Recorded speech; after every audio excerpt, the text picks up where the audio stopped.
Right-wing nationalism hurts the nation.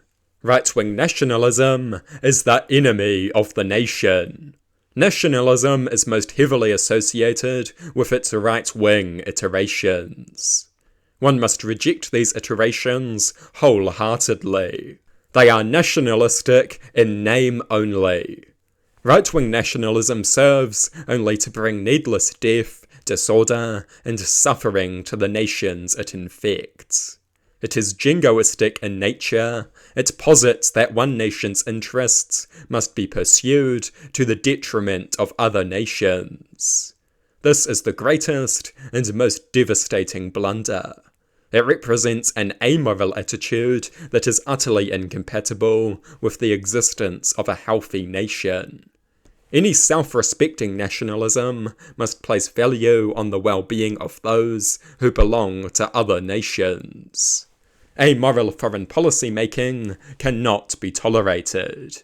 The normalization of cruelty rots the nation from within.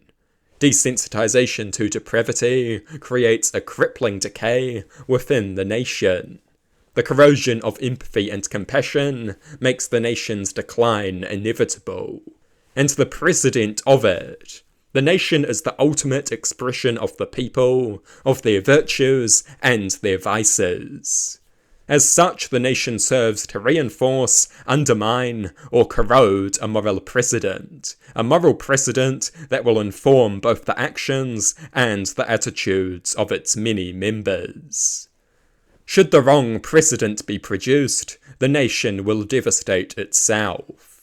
Its selfishness towards another is mistakenly viewed as cunning until it is inevitably internalized and tears it apart from within.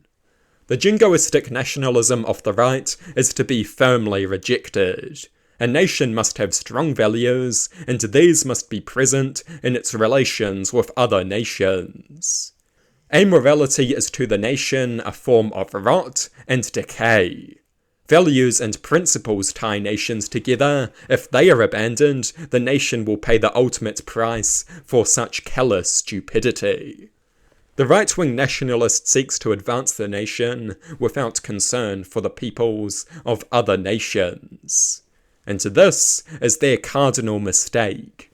The nation is nothing without its values. This is literally the case. Nations are defined by a strong set of shared values. An amoral approach is a sure way of rotting the values that define the nation and hold it together. Amoral nationalism is an absurdity. It must be firmly rejected. Nationalism is not amoral. Right-wing nationalism serves to cement the interests of economic and political elites. It serves to mobilize the masses behind their agendas. And it always hurts the nation. Right-wing nationalism is usually employed to mobilize the people to serve as cannon fodder in one pointless war or another. It is nationalistic in rhetoric alone. In practice, it devastates the nation and its people. Not due to carelessness or recklessness, but through sheer indifference, amorality, and ruthless self-interest on the part of the leading elites. Right-wing nationalism is dependent on the existence of an enemy. It uses the presence of an enemy to justify everything that it does. Should it lack an enemy, it will have to manufacture one. As such, it is its own worst enemy. It will keep picking fight after fight, again and again, until it inevitably destroys itself.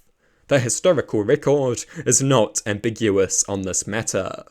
Right-wing nationalisms become so reliant on the existence of an enemy that they cannot exist without one. They exist in a state of eternal conflict that makes their eventual destruction inevitable. A nation that depends on conflict is fundamentally unstable and unsustainable. The recognition of this indisputable reality confirms the geopolitically untenable and strategically counterproductive nature of right-wing nationalism. Ethno-nationalism is the most common form of extreme right-wing nationalism. Ethno-nationalism requires that members of the nation possess certain ethnic heritage. It is far more exclusionary than civic nationalism. In the modern age, ethno-nationalism means stagnation. Strong nations have to embrace new members. Ethnic nationalism gets in the way of growing the nation. We need to grow the nation if we want greater power. Ethno-nationalism is self-sabotage. It guarantees that a society stagnates and fails to grow. Strong cultures can integrate new people to grow stronger. We must learn from the USA, a nation transformed from a pitiful settler society to a world superpower. That transformation was made possible by an inclusive national identity. Had the Americans sought to stay British, they would have remained an irrelevant backwater. An inclusive civic nationalism is the only serious option. And for a multiracial settler society, anything else is inconceivable. We can latch onto our British ancestry. In doing so, we condemn ourselves to be nothing more than a colonial outpost, an unwanted tumour on the side of a great nation. No, we can be something more. We can be New Zealanders, and we must be. An ethno-nationalist identity would divide us and weaken us. It would exclude much of the population. It would be utterly worthless as a practical political force. Ethno-nationalism clings to dying history at any price. Civic nationalism fearlessly marches forward with the best of the past.